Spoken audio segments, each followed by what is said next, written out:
Salve, salve, Denner. Tudo bom? Fala, meu amigo Fernando, tudo bem? Tô tranquilo, tudo na paz. Pontualmente aqui às 19h30, horário de Brasília, Exatamente. 18h30, horário de Manaus, aqui onde eu tô hoje. É isso aí. Primeiro, eu queria agradecer muito aí a sua disponibilidade. É um grande prazer estar conversando com você aqui nesse bate-papo. A gente vai tentar sugar o máximo de informação possível aí de você aí para a gente levar essas informações aí para os nossos clientes aí que necessitam muito aí de estar melhorando a gestão, de estar melhorando aí, fazendo seus negócios crescerem. Desde já, muito obrigado.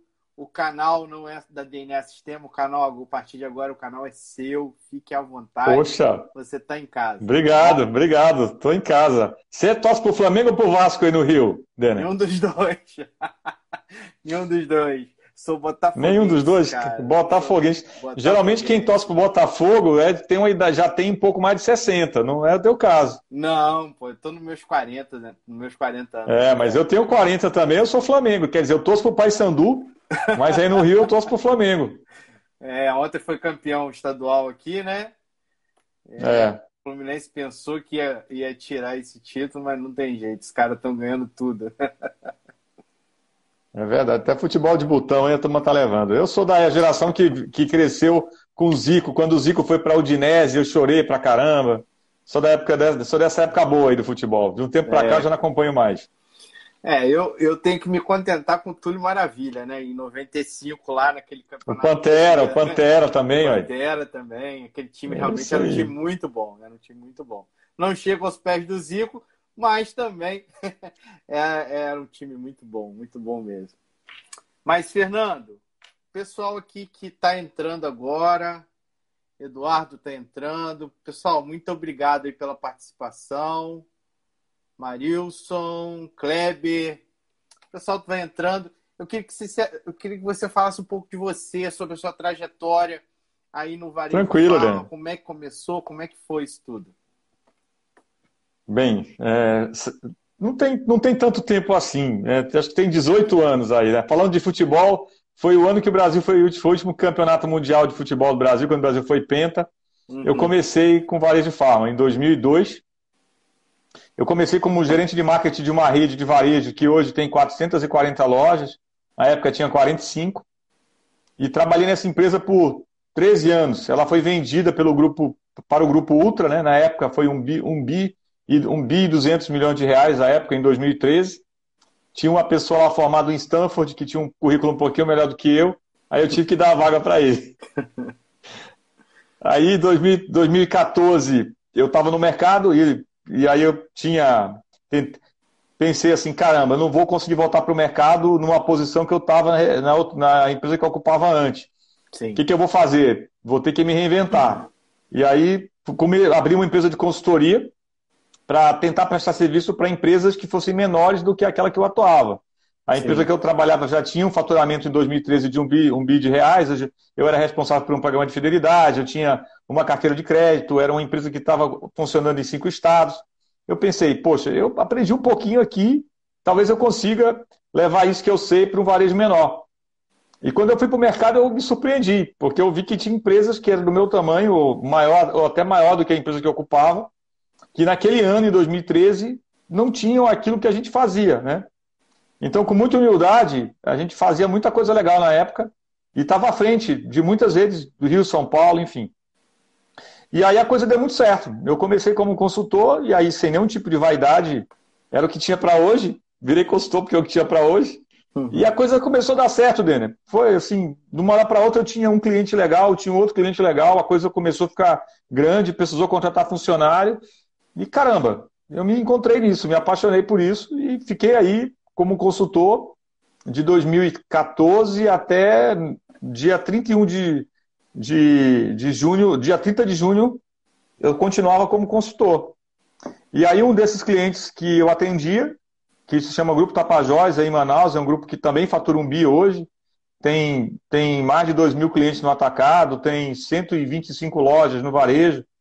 Era um cliente que eu tinha e me fez um convite, e daqueles convites assim que já tinha uma parceria, já tinha uma amizade, já tinham empatia, e eu me tornei de novo executivo. 7 anos depois eu volto como executivo para trabalhar nesse varejo. Né? Então, assim, eu transitei por redes, transitei por varejo independente, transitei por distribuição, pelo atacado, e consegui aí, nesses 7 anos de consultoria, conhecer Minas Gerais, conhecer interior, conhecer Rio de Janeiro, estive aí no Rio de Janeiro, na região dos lagos. Acho que eu não conheci o Acre, eu não fui no Acre e não conheço o Espírito Santo.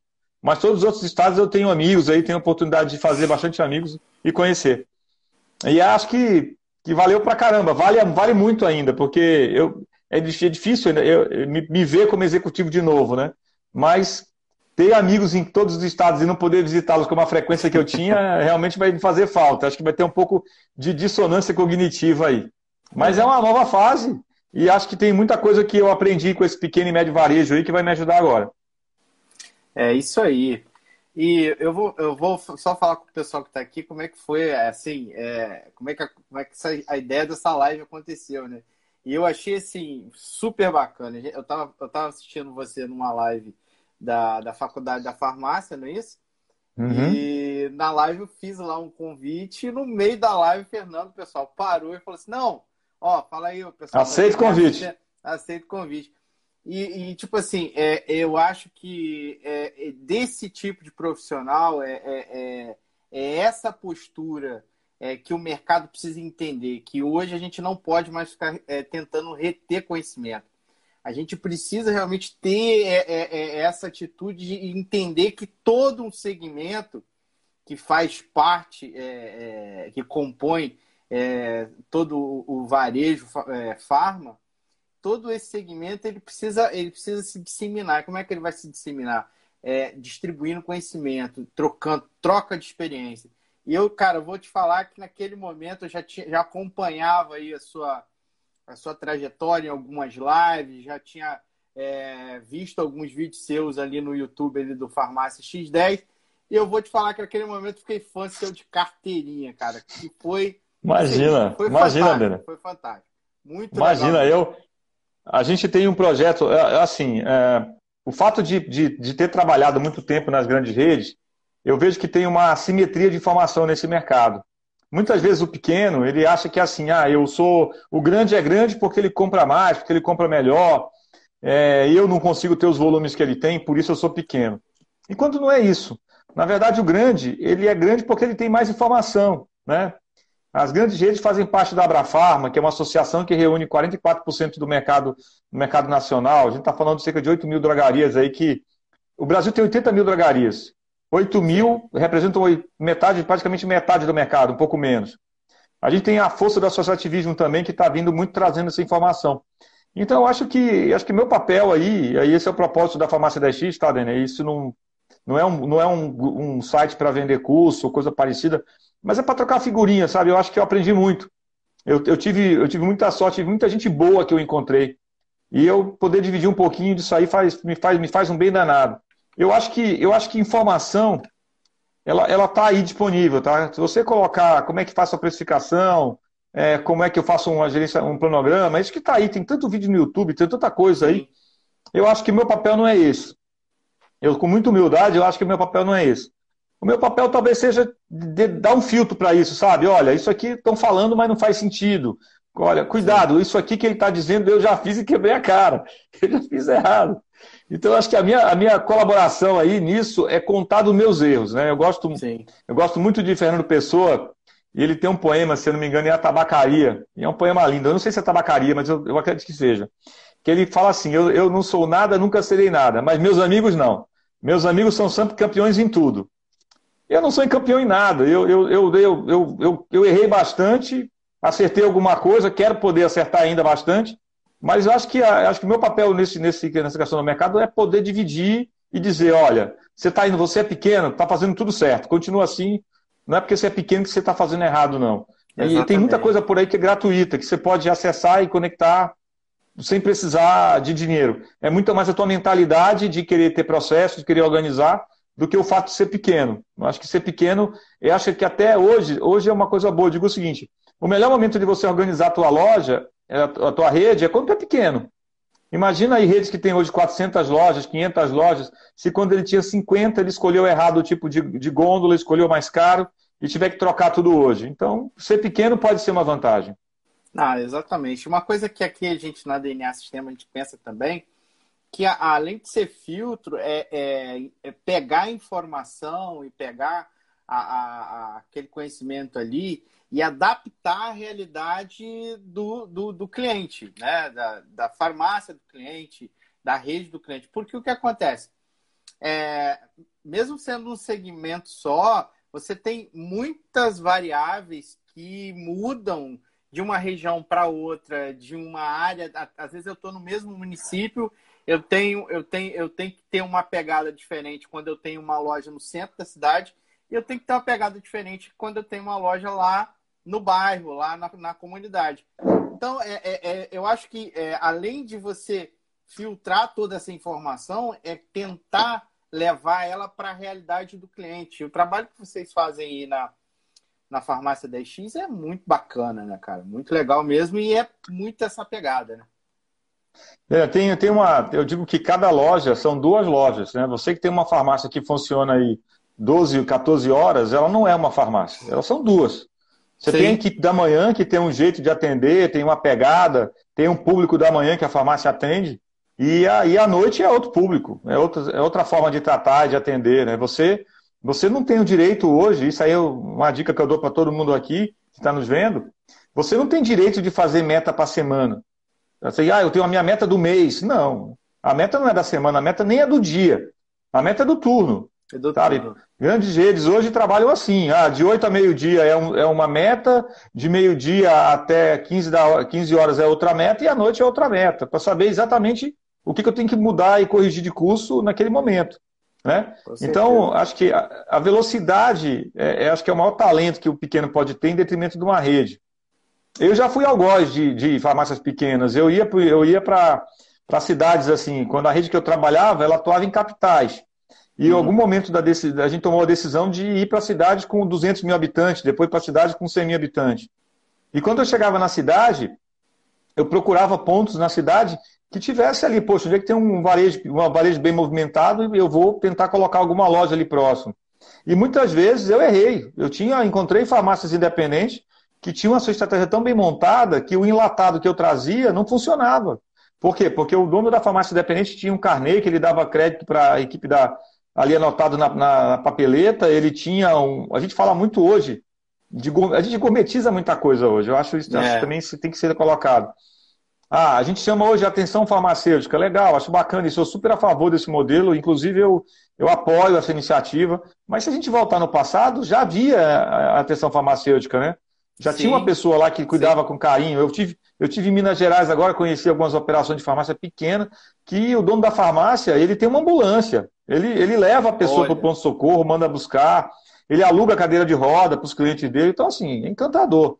Então, quando eu chegava com a rede que era um enlatado, que eu tinha um jeito de dar bom dia, tinha um jeito de tratar o cliente, eu não conseguia ter esse contato. Porque se o cliente chegasse lá, olha, eu não tenho dinheiro para comprar toda a medicação, você deixa eu pagar depois? Se o gerente fizesse isso, eu ia punir o gerente. Então, sim. eu acho que e aí eu queria pontuar o quanto eu admiro. Obrigado, Monique, obrigado pela audiência. Estou te vendo aqui. Então, quando você vê o dono da farmácia, numa rede independente, numa associativismo, que ele tem processo, que ele tem gestão, e ele está na loja, cara, se eu tivesse hoje do lado de uma rede, eu ficaria preocupado quanto a isso. Porque eu acho que isso aí é o estado da arte, é tu ter o olhar de dono com processo. Isso realmente me encanta. É isso aí. Você ter aquele contato com o cliente, ter toda aquela preocupação com o cliente e por trás você ter tomada de decisão com indicadores, né? Levando realmente o que o seu negócio, o seu cliente precisa. Isso com certeza é o cenário ideal aí para a farmácia independente.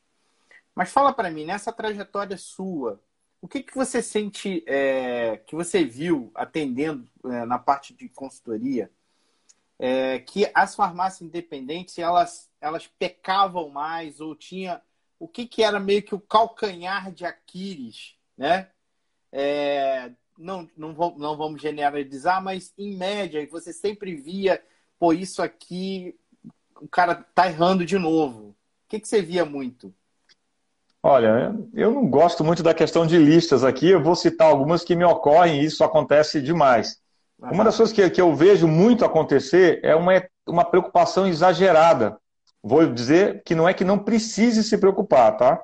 Uhum. Mas eu vejo muito gestor de farmácia independente com faturamento de 100 mil, 200 mil reais, que ele é um comprador. Ele não é um gestor, ele é um comprador. Ele desprende muito da energia do tempo dele. Ele está golpeando a indústria, no bom sentido, ele está golpeando ali o vendedor de uma distribuidora para fazendo leilão, tirando 10 centavos de uma dipirona, conseguindo comprar muito barato a Neosaldina, e ele enche uma sala com Neosaldina por um ano, porque ele está barato, vende muito, ele acaba não considerando o custo de capital naquele produto. E ele acaba criando, ele fica orgulhoso de ter hoje, poxa, hoje eu comprei uma losartana por 99 centavos. É evidente que isso tem talento, e é evidente que eu já vi compradores de grandes redes comprando pior do que um dono de um independente. Sim. Mas o independente, ele começa a ter uma visão de muito curto prazo. Ele fica tão preso nesse processo de comprar tão bem, que ele deixa de olhar para outros processos. Ele não consegue sair, ele não consegue delegar a compra para outra pessoa, porque ele ficou refém daquilo. Ele acha que todo mundo vai comprar ruim. E ele não precifica direito. Então, tudo aquilo que ele conseguiu arrancar de desconto da indústria, ele colocou um preço tão ruim na ponta que foi embora, devolveu todo o esforço dele. Ele não consegue formar parcerias. Né? Uhum. Ele não consegue formar parcerias com a indústria, porque a cada minuto ele está trocando de laboratório. Então, hoje ele comprou muito da MS, então ele tem bastante, sei lá, uma nimesulida da MS. Amanhã ele comprou muito da CIMED, ele tem muito. Então, o sistema dele está parametrizado para compras malucas, assim, cada minuto ele vai ter alguma coisa. E no final Entendi. vai ter uma terra arrasada, vai ter um pouquinho de cada coisa que ele comprou. E aí, Sim. isso combina numa coisa que eu acho ainda mais punk, que é uma rede que faz parte da Abrafarma, aí está falando de uma Drogasil, que eu tenho profunda admiração pela Drogasil, pela Uhum. Panvel também, tenho amigos na Panvel e realmente são empresas incríveis. Essas empresas, elas trabalham com nível de complexidade de 10 mil, 12 mil SKUs. Tem um mix de produto muito grande. Por quê? Porque elas têm regra de negócio, conseguem comprar parametrizado pelo sistema. E o pequeno, ele não consegue superar uma barreira, que eu chamo que é uma barreira dos 3 mil produtos. Então ele compra, como ele fica tão preocupado em comprar aquela molécula tão bem, que Uhum. ele não olha que o mercado mudou, ele não olha, por exemplo, que ele tem que ter uma maquiagem, que ele tem que ter um dermo. Eu tive em Nova Sim. York em 2019, participando da NRF, e eu assisti uma palestra da vice-presidente da Menses, que é uma empresa incrível lá de. Quem tiver a oportunidade de ir em Nova York tem que conhecer essa loja. É uma loja centenária, uma loja de departamento. E ela falou uma coisa na palestra que me marcou muito. Ela dizia o seguinte: a nossa empresa tem mais de 50 mil SKUs. E a gente tem, a cada 3 meses, ela tem que mudar boa parte desse mix. Ela tem que mudar a Uhum. decoração, porque ela acredita que a loja é uma revista. E você não compra a mesma revista todo mês. Você tem que Sim. ter uma capa nova, tem que ter novidade. Então, esse pensamento limitante, às vezes, de ficar sempre buscando a melhor negociação, tira de você a oportunidade, por exemplo, de estar ali, poxa, qual é a marca de maquiagem que está bombando? Tem uma blogueira na tua cidade que está falando bem do produto. Eu não consigo superar a barreira de 3 mil SKUs. E eu não cresço o meu faturamento porque eu não tenho novidade. Eu digo que desses 3 mil SKUs, tu vai ter, boa parte deles são as mesmas moléculas. Eu sempre falo esse exemplo. No Brasil, Uhum. nós temos 65 mil SKU de produto. Quando eu falo de nimesulida, nós temos cerca de 80 nimesulidas. Né? E quando eu falo de nimesulida 100 com 12, eu tenho 46. E quando eu chego na farmácia independente, eu encontro todas as 46, cada uma com preço muito bem, muito legal. Aí eu brinco, Dani, que não é uma floresta aquilo ali, não é uma floresta com diversidade, né? Que você tem vários tipos de aves ali, vários animais, não. É tudo verde, mas é tudo eucalipto, sabe? Entendi. Então, Entendi. eu diria que o grande erro, assim, e é difícil convencer, tá? Isso aí é uma coisa que eu não tenho essa capacidade de persuasão toda, não. Não, mas eu tenho que comprar barato. Virou um vício comprar barato. E, de novo, Ah, longe de mim dizer que está errado comprar barato. uma coisa que às vezes eu falo com alguns clientes aqui da empresa, às vezes você tem que ficar muito atento não só o ponto de venda, você tem que ficar atento ao que está acontecendo em volta do ponto de venda, né? Você pega um laboratório, pega vamos dar um exemplo, a vitamina C, começa a bombar marketing em cima daquela vitamina C lá, propaganda o tempo todo, na hora da novela e tal. E eu, em vez de comprar aquela que está sendo ali bombardeada de marketing, por conta sei lá, uma diferença muito pequena de preço, eu vou lá e compro a mais barata. Entendeu? Só que a gente tem que entender que o consumidor ele é levado à compra não só dentro do ponto de venda, tem toda uma atmosfera de quando ele está no celular, de quando ele está na internet, quando ele liga a televisão, que faz sugestionar ele para comprar um determinado produto, né? Então, é muito importante, eu acho que o que você falou aí tem toda a razão. 90% desculpa te cortar, Adriano, 90% da decisão de compra hoje, no varejo, não é só farma, geral, começa na internet. Sim. E você, mas eu não tenho um site, eu não preciso, mas a tua decisão de compra começou no site. Né? Vou falar uma coisa que eu diria para você assim, quando eu chego numa cidade, eu viajava muito, eu queria saber ir num restaurante. Eu colocava o melhor restaurante da cidade. O Google já me dá uma lista de restaurantes e tá lá aquelas estrelinhas marcadas, a pessoa dizendo o que pensa do restaurante, colocando opinião, né? Olha agora na tua farmácia aí. Coloca aí o nome da tua farmácia e vê quantas estrelas. Se tu fosse um Uber, tu tava de pendurado para ser, né? As pessoas estão falando. Já começou isso a acontecer com restaurantes, com bares, enfim, e com farmácia também. Se você colocar, eu chego na farmácia, como é que é teu atendimento? Não, meu atendimento é excelente. Quando eu olho lá no NPS do Google, das estrelinhas, está lá. O cara, para que tem telefone se não atende? Né? O preço é super caro, mas aí o Instagram dele está lá com um monte de seguidor fake. Né? Quando a pessoa reclama alguma coisa, não conversa, não fala. E aí você não ouve os sinais. Eu acho que os sinais estão aí. E aí, nesse ponto, viu, Daniel? Muita rede grande também comete esse erro. Muita loja aí, se você tiver aí uma grande rede, olha para o lado, vê qual é a nota que os clientes estão dando para aquela loja lá. E por que você não incentiva que, quando o cliente sai da tua loja, dá uma nota boa para mim, marca lá. O cara que me entrega comida no iFood, ele me entrega, seu Fernando, tudo bem? Você pode dar um joinha lá, dar uns 5 estrelas para mim? Quantas vezes você não saiu do Uber e o cara falou, olha, por favor, valoriza lá o trabalho. Exato. Eu gosto muito dessa questão da estrelinha do Uber, porque aí mudando um pouquinho para falar de atendimento de cliente. Quanto custaria para o Uber, Denner, se ele tivesse que colocar todos os motoristas dentro de uma sala, sabe? Fazer um treinamento motivacional, colocar todo mundo para se abraçar, para chorar, para apontar para o sol, para andar sobre brasa, né? E aí no outro dia o cara ia pegar o volante lá, sem ninguém vendo, será que ele ia fazer?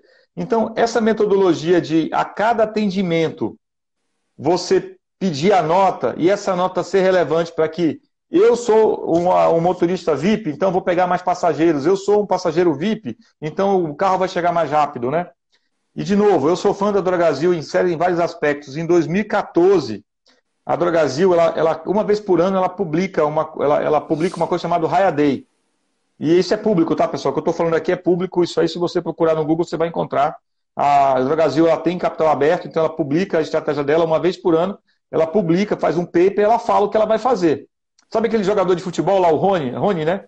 Ele corre pela lateral e puxa para a direita ou para a esquerda. Uhum. Todo mundo sabe, é um carequinho holandês, ele só tem essa jogada. Uhum. Mas ninguém consegue marcar.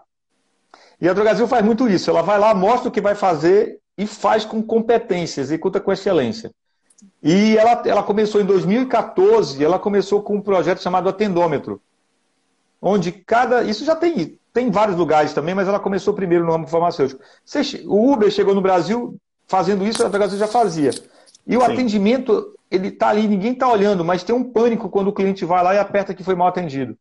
Né? Na tua loja, isso pode ser feito, pode ser incentivado, mostra para o teu funcionário, traz isso para a realidade. Acho que não precisa dar dinheiro para atender bem. Tu não paga teu filho. Ah, você está estudando, meu filho, está aqui R$100 porque você está estudando. Acho que não é grana. Tem outros valores aí para a gente colocar. Né?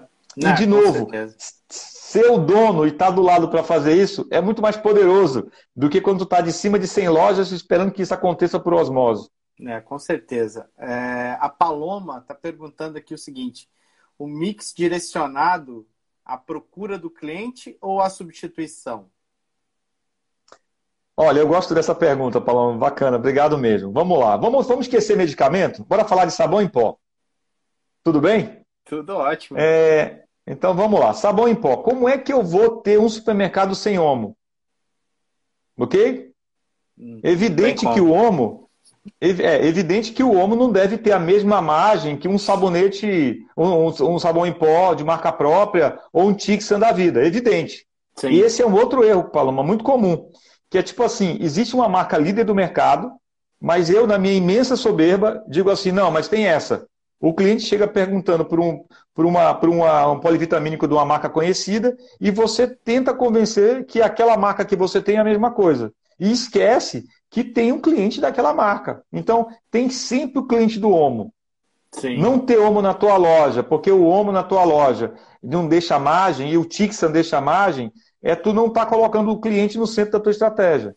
Acho que tem que ter todas as marcas. Aí a graduação disso aí, Paloma, é quanto de tu vai ter? Tu vai ter 100 unidades de Omo e uma de Tixan? Ou não? Eu vou colocar aqui, eu vou calibrar de uma forma que tenha. Pode ter um pouco menos de Omo, para mim não perder a venda. E eu vou tentar promover a venda do Tixan. Mas a decisão do cliente é soberana. Quando a tua farmácia vira aquela que tu coloca só o que tu quer, o cliente vai para a farmácia que ele quer também. Essa aqui é a conta. Não sou eu que defino o preço, é o mercado que define o preço, e o mix também não é definido por mim. O mix é definido pelo mercado. E eu tenho que estar atento a ler o que o mercado está dizendo. É um exercício de humildade. Com certeza. Entender que o cliente é o centro do negócio, né? Que você... Fácil de falar, difícil de fazer. Difícil de fazer, exatamente. Não é fácil você... entender todas essas nuances, e é o que você falou aí, né? A gente tem que comprar, a gente tem que ter o nosso negócio, não para a gente tem que ter o negócio voltado para o cliente, porque ele que vai lá e compra, é ele que eu estou ali para servir, né? Então, isso aí tem toda a relevância mesmo, tem toda a relevância. Eu tenho uma história para contar sobre isso. Eu atendia... Eu gosto muito nas horas vagas, de pegar os cupons dos clientes e moer esses cupons numa ferramenta de BI que eu tenho e tentar entender alguns padrões de compra, né? A gente sempre vê nesses cases de marketing, só tem um caso. É o caso do pai que ia comprar fralda e levava cerveja. Aí você pergunta, me dá outro exemplo. Ninguém tem outro exemplo, só tem esse. Mas, assim, correlação de compra e cupons fiscais é uma coisa que dá para fazer com pouco dado no Excel. Eu digo que isso é uma coisa relevante e importante para melhorar o teu negócio. Vou dar um exemplo. Quem me acompanha já há muito tempo no que eu falo já escutou esse exemplo. É que, muitas vezes, a farmácia independente ela se preocupa muito em trazer cliente para dentro da loja. Então, ela faz promoções, ela queima de pirona, ela põe o cestão, ela tenta fazer com que o cliente entre na loja. E até aí tudo bem, nada demais. Mas quando você pega o cupom fiscal e tenta ver quantos itens tem naquele cupom, eu diria que 90% das vezes que eu chego no cliente, que eu faço essa análise, 50% dos cupons só tem um produto. O ticket médio é muito baixo, né? O ticket médio é baixo, né? Eu te confesso que eu não simpatizo com o ticket médio. Acho que eu sou um dos únicos ex-consultores aí, já que eu deixei de ser consultor há 15 dias, que eu não tenho muito carinho pelo ticket médio, não. As pessoas falam de ticket médio, eu acho que as pessoas dão uma importância para o ticket médio maior do que ela tem. Eu vou lhe dar um exemplo. Se eu quiser ter um ticket médio alto, eu sou um vendedor, eu estou sendo cobrado por ticket médio alto. Eu vou começar a trabalhar para vender medicamento de referência que acaba sendo mais caro, mas a minha margem vai ser menor. Não, mas eu tô falando da questão do ticket médio de quantidade, não de valor, entendeu? Sim, eu não gosto de outra coisa. Eu abomino também a questão de média de itens por cupom. Média de itens por cupom sempre vai dar 2 pontos qualquer coisa. Não vá por aí. Pega quantos cupons da tua loja saíram hoje que só tem um produto, ok? Esse sair um produto pode ser porque eu, no meu desejo de fazer com que ele compre o que eu quero, eu não tenho a marca líder, então ele saiu aborrecido com isso, né? Ou porque a minha equipe de balcão não está tendo habilidade para conseguir entender a necessidade do cliente e fazer uma venda adicional. Então, antes de você desprender energia para colocar a gente dentro da loja, procura saber se eu estou conseguindo aproveitar esse cliente. E ó, deixa um pouquinho de lado a questão de, meu ticket médio é R$ 50, R$ 100, legal. Quer continuar acompanhando, acompanha, não tem problema. Mas começa a olhar a qualidade daquela venda. Quantos clientes estão saindo da tua loja levando só um produto, tá? E isso é super comum. Você ranqueia as vendas por número de itens de cupom. Tipo assim, eu tenho 100 cupons, 100 vendas no dia. Quantos cupons dessas 100 vendas eu tive só uma venda de um produto? Quantos eu tive de 3, de mais de 3? Entendi, bacana. Eu digo assim, é um jogo que funciona da seguinte maneira. Faz de conta que todas as vezes que tem 2 produtos ou mais, foi o balconista que ofereceu. A gente sabe que não é verdade. Muitas vezes você chega com a receita com vários itens. Sim. E agora vamos fazer de conta também que todas as vezes que o cliente saiu só com um produto, foi você que não ofereceu. A gente sabe também que no mundo real não é bem assim, porque às vezes você oferece e o cliente não quer.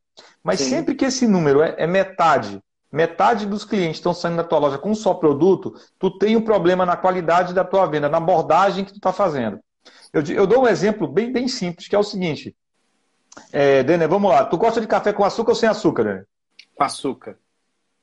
Ótimo. Quando tu respondeu isso, tu já fez o que eu queria, porque eu não estou preocupado se tu quer café com açúcar ou sem açúcar. Eu quero que tu diga que tu gosta de café.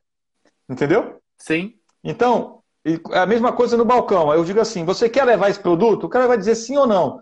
Não é a pergunta adequada, não pode ser binário. Eu não vou perguntar se tu gosta de café ou não, porque eu tenho chance de tu dizer que não. Então, às vezes, as pessoas estão oferecendo, mas a forma de falar, o script que está sendo usado, não é o que funciona. Entendi. E não tem receita de bolo para dizer qual que funciona. Como é que eu resolvo esse problema? Eu vejo o script de todo mundo e vejo aquele que está conseguindo positivar mais. Diz, olha, aqui nessa loja, nesse horário, esse aqui da Mariazinha é o discurso que está funcionando. E aí, com toda humildade, eu falo sempre, a gente vai ter que calibrar para se aproximar disso. Aí começa a fazer sentido. Né? Não tem receita de bolo. Quem chegar para você, consultor que chegar para você com receita de bolo, cuidado. Nas últimas semanas eu vi umas situações no mercado do tipo, eu tenho um contrato, eu garanto tanto de margem, eu garanto tanto de EBITDA. Eu não vou citar o nome aqui, mas algumas pessoas que me conhecem me procuraram falando sobre isso. Eu abomino de toda sorte esse tipo de coisa, porque como é que eu vou te garantir uma coisa se eu não conheço a tua realidade, eu não sei o que você está fazendo, eu não peguei número, né? Do nada, eu vou impor as mãos sobre o teu computador e vou dizer quanto. Não existe isso. Não, a gente está passando por um momento agora que retrata exatamente que não, isso aí é pura conversa, porque alguém lá no início de março, lá para o dia 5 de março, né, que falasse assim, eu garanto que daqui a 3 meses eu vou te dar o resultado X, com essa pandemia que teve aí. Como é que o cara ia conseguir fazer isso? Não tem. Eu vi essa semana, um negócio bem legal sobre isso. Eu sou um economista frustrado, e quem gosta assim, da parte de economia tem um livro que eu super recomendo, que é o Freakonomics, é o lado oculto de tudo que nos cerca. E ele coloca umas coisas, é um livro genial, porque ele traz várias histórias, tá? E que tentam mostrar que o senso comum, às vezes, não é o real. Vou tentar dar alguns exemplos do livro aqui e depois vou trazer para o varejo. Uhum. Na década de 80, Nova York era conhecida como sendo uma cidade muito violenta. A gente quem é da nossa cidade deve lembrar daquele filme A Fuga do Bronx, né? Aquela coisa de Nova York decadente e tal, né? Nova York é meio Gotham City, assim, sem o Batman, né? Então é um negócio exatamente. Então, e aí, um prefeito chamado Rodolfo Giuliani implementou uma lei chamada tolerância zero. Então, o cara que pichasse, ou o cara que saísse bebendo na rua, ele ia ter o rigor da lei da mesma forma como se fosse um traficante ou alguém que tivesse matado outra pessoa. Não, tolerância zero. E a polícia foi muito incisiva e depois de um tempo a criminalidade começou a cair na cidade. E o prefeito ficou muito famoso por ter conseguido recuperar Nova York e ele atribuía a essa política de tolerância zero a baixa da criminalidade. Esse livro mostra que alguns estados americanos também caíram a criminalidade e não tiveram a política de tolerância zero como teve o estado de Nova York, especialmente a cidade. Por quê? 30 anos atrás, esses estados eles autorizaram, eles legalizaram o aborto. Tá? Eu não estou aqui falando, não estou fazendo apologia nenhuma, absolutamente nenhuma, ao aborto, jamais, em tempo algum. Eu, meu pensamento de vida é diametralmente oposto. Estou citando o que o livro fala. Sim. E ele conta que esses estados onde as mães podiam interromper a gravidez de forma legal, elas acabavam, a criminalidade caía com muita força. Então, por uma questão de correlação, ele provou que a criminalidade caiu em Nova York não pela questão da repressão da força policial, mas porque aquele criminoso deixou de nascer, porque ele poderia nascer numa família desestruturada, enfim, e acabar sendo um criminoso. E eu acho que essas correlações e regressões, a gente pode usar muito isso no varejo. Tem muita coisa que a gente esquece, mas que o varejo farmacêutico ele é muito poderoso nessa questão de correlações aí para você entender e montar o teu mix. Isso não é uma coisa que está na mão, gente, de uma grande rede. Vai no Google Trends lá e coloca álcool gel e tu vê o pico que deu. Né? Nesse momento, o que está bombando lá? Você pode usar essas correlações aí de forma totalmente gratuita. Tem muita informação gratuita aí que você pode fazer essas correlações. Exatamente. Você tem quantos clientes hoje aí no sistema, com DNA Sistemas? Olha, a gente deve estar atendendo hoje cerca de quase 600 lojas. Imagina essas 600 lojas, tu podendo dividir entre vocês aí. Olha, não precisa identificar, acho que aí não é questão de identificar. Mas olha, pessoal, começou um movimento aqui na direção dessa determinada marca, ok? Vou dar outro exemplo bem dentro da nossa realidade. Há mais ou menos uns 3 anos atrás, o Brasil passou um surto de Zika vírus. Sim. Quem aqui da sala que atira a primeira pedra que não ficou depois super estocado com repelente? Pô, né? Como está acontecendo com o álcool gel agora. Então, o pensamento é repetitivo. Vai ter gente que vai ficar com máscara, vai ter gente que vai ficar com ivermectina, vai ficar... Então, assim, existem padrões que podem nos ajudar a tomar decisão para frente. Só que, às vezes, a gente ignora esses padrões e quer tomar decisão. Tomar decisão sem dado não é tomar decisão, eu brinco que é dar palpite. Com certeza. Você falando disso aí, a gente teve lá, no início teve o pico do álcool gel, depois foi a questão da máscara. A máscara simplesmente ela sumiu do mercado, não tinha máscara mais. Agora a gente já está indo para a ivermectina, né? Agora você não vê mais o produto quase que no mercado. Então está acontecendo muito, acontece direto, né? E a gente precisa ficar atento a essas mudanças que tá acontecendo. Esse filme, essa questão da pandemia, eu acho que é bem curioso. E aí, sem ser profeta, porque não tem como ser profeta, só quem veio do futuro é profeta para falar alguma coisa do que vai acontecer. Mas lendo o que já está acontecendo, né? A pandemia não acontece igual em todos os estados. Então, aconteceu em Manaus com muita força, aconteceu em Belém com muita força. Quando aconteceu isso nesses 2 estados, ivermectina, hidrocloroquina, azitromicina, enfim, esses produtos bombaram de venda. E eu lembro que eu estava em Campo Grande, Mato Grosso do Sul, e eu vendo esse movimento de venda de azitromicina em Belém do Pará, a procura absurda por esses produtos, e em Minas Gerais, ninguém estava falando disso, Santa Catarina, ninguém estava falando disso. Ninguém falava. Tinha produto. Agora inverteu. Agora em Minas Gerais está uma procura absurda por esses produtos, e aqui a coisa realmente passou. Eu acho que se você está... Você falando aí de Minas... Desculpa te interromper. Você falando de Minas Gerais, há, 40 dias atrás, ou até um pouco menos, a gente tinha uma taxa de ocupação nos hospitais aqui, em leite de UTI em Minas Gerais, com coisa de menos de 8%, né? Hoje já está chegando aí a quase 100%, né? 80 e poucos por cento já. Tem cidades, acho que eu tive agora em Pará de Minas, o pessoal falando em lockdown, tive em Conselho Lafayette, o pessoal falando de lockdown. Então, e aí o que é legal? É que você pode, dentro do teu país, olhar para alguns outros estados e entender o que está acontecendo. E aí uma dica, por que eu estou falando disso? Uma dica para você que está aí vendo de uma farmácia e está passando por isso. Não faça grandes compras, aceita que vai faltar.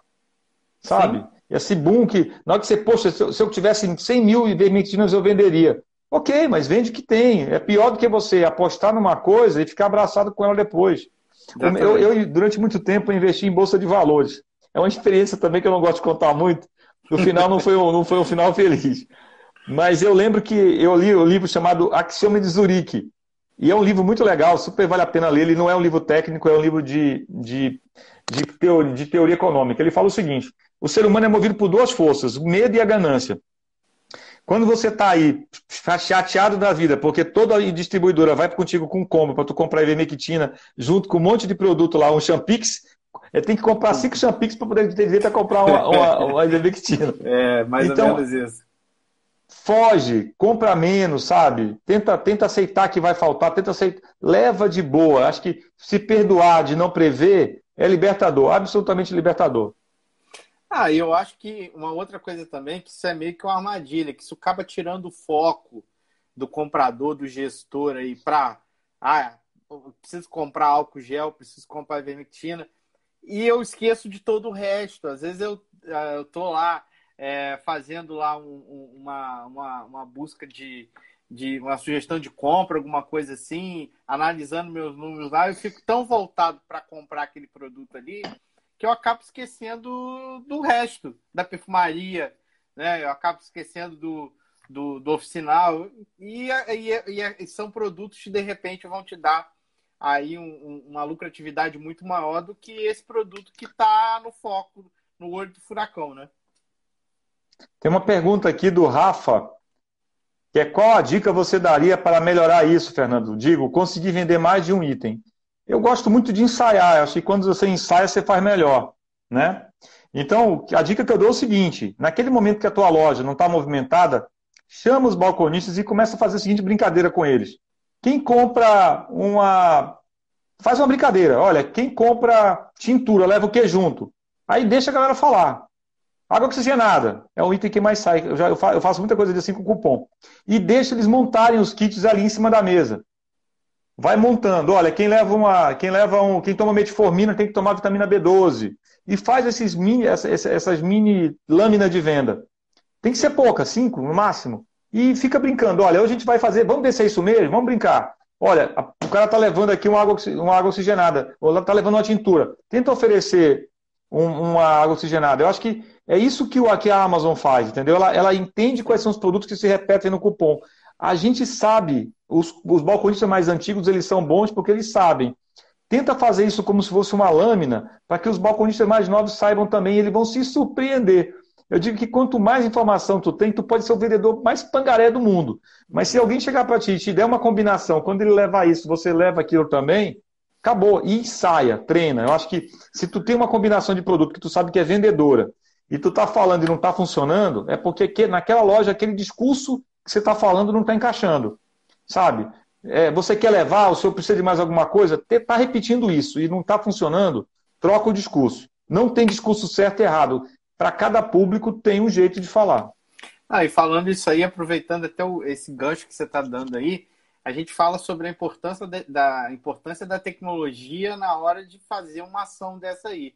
Por exemplo, hoje na nossa ferramenta, a gente consegue fazer esse relacionamento que você falou aí do treinamento, e na hora que o balconista está vendendo um determinado produto, o sistema já vai vir e já vai mostrar para ele ali, olha, indica para ele esse produto aqui também, esse aqui também. Olha, genial, genial, genial. Quer ver outra dica aí, Rafa, que eu vou te dar? É o seguinte, vai no site de uma grande aí, vai. Eu não vou ficar falando o nome para não parecer jabá, mas vai no site de uma grande.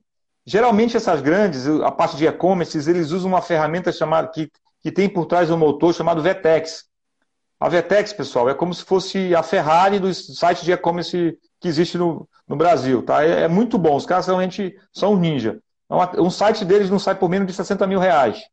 Tá? São bons, tá? Vale cada centavo. Tá? Tem até mais caros. E uma das coisas que eles têm muito bacana são os motores de venda. Ele sabe o que o cliente leva quando compra tal produto, ele leva o outro. Se tu tiver um pouquinho de paciência, faz o teste. Coloca um Tagfor lá e vê o que ele te oferece junto. E pronto. Aí você tem uma consultoria de graça. Você pode começar a fazer o teste ali para ver se aquilo faz sentido na tua loja. Eu acho que tem muita coisa que dá para fazer com investimento zero. Isso realmente me encanta. É verdade. Hoje a gente, é o que você falou, saber filtrar essa informação, né? O que realmente é relevante, o que não é relevante. E uma coisa que às vezes eu falo muito com os clientes, o Fernando, a primeira coisa é que você tem que saber para onde você quer ir. Quando você sabe para onde você quer ir, qual o resultado que você quer ter, fica muito mais fácil para você filtrar essas informações aí. né? Essa questão de saber onde quer ir, eu digo assim, primeira coisa, quanto de margem cada produto vai deixar para você, né? Você tem essa conta, olha, a minha farmácia por mês para funcionar precisa de 50 mil reais de resultado. Esses 50 mil reais vão vir da onde? Às vezes você tem uma marca própria, você tem um produto que você pode, dobrando a venda daquele produto, você já garante 20% do custo da tua loja. E aí, esse produto está escondido, ele está em algum canto da loja, incerto e não sabido. Quem está comprando esse produto não é o teu melhor comprador. Ele está sendo vendido por um preço muito barato ou muito caro, ele não faz parte de uma campanha. Se você não sabe, se você não tem uma estratégia, você faz parte da estratégia de alguém. Exato. Tá?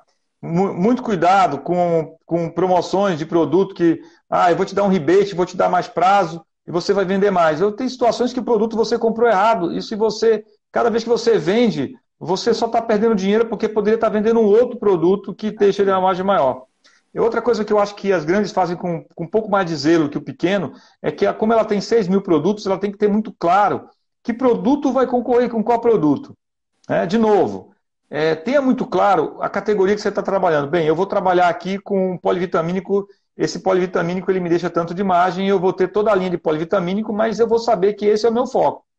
Não cai no canto da sereia, porque tem um desconto ninja num produto que não é o teu foco, e tu vai comprar mais daquele produto que está com desconto. Daqui a pouco não tem mais desconto, e a tua estratégia de margem para aquela categoria foi embora. Então, assim, tem algumas estratégias, não precisa ter muitas, mas tem algumas e seja coerente com elas. Siga, meça. Se estiver errado, volta atrás. Eu já errei muito.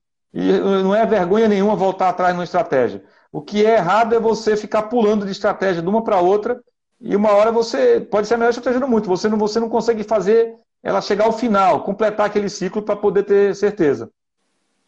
Exatamente. É isso mesmo. O pessoal está aqui, ó. A Clarice, a divulgação do item é clara. A exposição. Bacana, isso mesmo. É isso aí, Clarice. Tem que estar exposto o produto. Exatamente. Eu queria pegar um comentário da Clarice aqui rapidinho. É muito comum também, o varejista médio porte, grande porte, também acontece muito. É assim, eu vou colocar esse produto no salão, vão roubar muito. Então ele pega o produto e coloca atrás do balcão porque não vai ser roubado. E aí, às vezes, não é uma decisão racional. Ser roubado, infelizmente, faz parte do jogo. Se tu conseguir precificar isso, saber quanto estão levando o produto e você colocar isso na tua margem, saber quanto que precificar isso do teu produto da forma correta, tudo bem, vão roubar 5%, 10% do produto, mas eu vou vender muito mais que vai compensar. Colocar o produto atrás do balcão, você não vai ser roubado. Vai ficar feliz com isso? Vai ficar confortável? Tudo bem, mas também não vai vender. Então, a gente tem que ter essa liberdade poética aqui. O varejo, ele tem que ter ele não é só lógica, entendeu? Ele tem que ter um pouquinho de paixão aí para você poder avançar com ele. Eu digo sempre, expõe e mede. Eu acho que esse é o ponto. Não tem por que eu pegar, por exemplo, um Cialis diário, que é um produto que super some em inventário, e colocar ele no salão. Esse não, tem que ficar atrás do salão, tem que ser conferido, inventário rotativo sempre. Mas um Dermacide, um Tadifor, põe para fora e coloca na conta. O erro, sabe qual é, Denner? É que você, às vezes, não faz inventário. Aí passa mais de 3 meses para fazer inventário, não tem sistema nenhum no mundo que vá poder prever reposição. Você tem um produto de curva A, você tem um redoxon de curva A, aí você não fez inventário, ele só aparece no virtual, não tem no físico. Aí sim, às vezes a pessoa não coloca para fora, por quê? Porque não tem tempo de ficar fazendo inventário. Por quê? Porque está lá atrás, pegando o vendedor lá da distribuidora e arrancando dele 10 centavos na dipirona. Exatamente. E quando você não faz inventário, você não controla estoque, não consegue comprar bem, não consegue vender bem, na verdade, ele vai gerar uma ruptura em todo o processo da empresa. E isso vai ser fatalmente o que vai te gerar um problema monstro dentro do negócio. Né? 30%, Denner, 30% é hoje o que se estima que é ruptura no varejo independente. Olha para sua farmácia agora. Lembra aquele caderno de falta que quando o cliente pede para você que você não tem, você anota para fazer o pedido no outro dia? Quando você está fazendo isso, você já está totalmente atrasado. O teu sistema, ele deveria ter um estoque de segurança para te ajudar a comprar para nunca faltar. Mas por que Exato. que o teu sistema o inventário não funciona? Porque tu está sempre comprando quantidades fora dele que ele não consegue fazer o algoritmo para poder prever. Aí você fala mal do teu Exatamente. sistema. Gente, eu vou falar para vocês Exatamente. aqui. Eu conheço muitos sistemas. E quando eu sento para olhar a regra de reposição, as regras são muito boas. A matemática por trás dos algoritmos de reposição é uma só. É igual o cálculo do π. Se você pegar a circunferência e dividir pelo raio, vai dar 3,1416. Aqui, na China, na Inglaterra, é igual. O cálculo de giro, de reposição, ele é igual. Agora, o problema é que você não usa o sistema para comprar, você compra da tua cabeça e espera que ele te ajude na reposição. Aí não vai funcionar. Exatamente. Exatamente. E não controla o estoque da maneira que era para controlar. E é o que você falou. O sistema não vai ter nenhuma lógica na hora de dar lá a sugestão de compra para o cliente. Clarice, Equivia é absolutamente genial. Close-up também é. E aí, pessoal, para quem não conhece essas ferramentas, elas são gratuitas, tá? Sim. São ferramentas que você pode se informar aí, você pode ter de forma gratuita. Tu já imaginou você saber no mercado quais são os produtos que vendem e você olhar para a tua farmácia e ver que aquele produto campeão de venda não tem? É isso mesmo, bacana. Bom saber que você está antenado aí, Clarice. Muito legal. Exatamente, isso aí.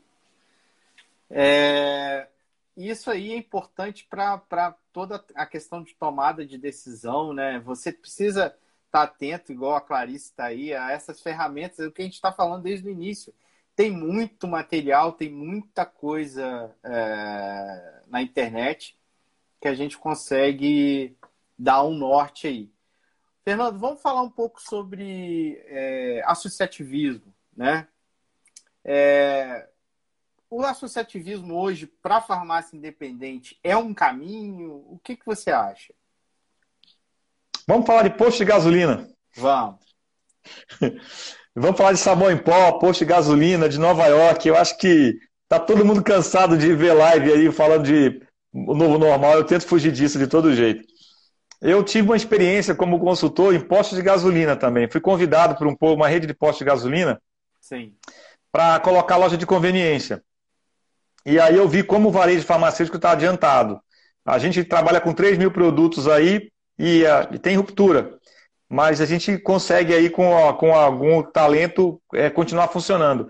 E um posto de gasolina que tem 5 SKUs, às vezes, quem aqui não chegou no posto e não tinha gasolina? Exato. Então a gente está bem adiantado nesse quesito aí. Mas o que eu quero falar de posto de gasolina é o seguinte: você pode ser um posto independente, um posto bandeira branca. Não tem nada de errado nisso. Na sua cidade hoje você deve ter algum lugar, um posto que está funcionando com bandeira branca e consegue ir muito bem. Mas a escala está nos postos que tem uma bandeira, que tem ou é o Ipiranga, ou é Shell. Por quê? Porque esses postos ele tem a força da marca e por trás eles te sustentam com algum tipo de informação para que você não precisa passar sozinho nessa jornada. No mercado dos Estados Unidos acontece um negócio muito interessante. Nos Estados Unidos, as redes maiores de farmácia, CVS, Walgreens, sozinha, cada uma rede de forma separada, vende mais que todo o mercado brasileiro de medicamento. Mas lá, essas duas gigantes, elas não são donas do mercado. Porque o independente nos Estados Unidos é muito forte também. A gente fala pouco disso, mas tem muita rede nos Estados Unidos que é independente. Onde é que o independente nos Estados Unidos conseguiu se manter relevante e importante nesse mercado? Porque nos Estados Unidos, as distribuidoras, não estou falando especialmente da McKesson, que é a maior empresa de saúde do mundo, ela entendeu que para ela continuar relevante nesse mercado, ela precisaria da gestão para as farmácias independentes. Hoje, eu tenho a oportunidade de trabalhar num grupo que é varejo e atacado, e eu acredito nessa filosofia. Se tem alguém aqui me ouvindo aqui da região, que é o Grupo Tapajós Atua, a gente vai trabalhar fortemente ajudando a farmácia independente com informação, com dados. Você não tem a Equivia? Eu vou te dar a Equivia. Você não tem dúvida como é que precifica? Eu vou te ajudar a precificar. Você tem dúvida sobre algum sistema? Eu vou te ajudar a escolher um sistema. E é isso que a McKesson faz nos Estados Unidos. Ela ajuda o independente a saber o que é um PBM, o que é uma OL, cuida dele, porque sabe que se ele continuar no mercado, a McKesson não vai vender para a CVS, não vai vender para Walgreens. Ela tem que vender para o pequeno. O Brasil, ele não foi por esse lado. as distribuidoras, elas foram por um caminho de, vamos colocar produto aí e vamos ver o que dá, vai colocando.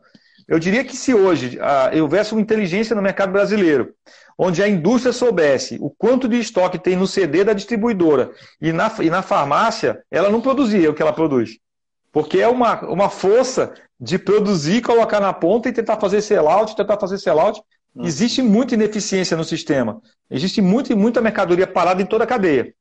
Então, a distribuidora, ela entrou num caminho, de colocar mercadoria no independente e no outro mês eu ver como é que eu faço. Esse é o momento. É um valor que eu trago comigo de pensar um pouco diferente.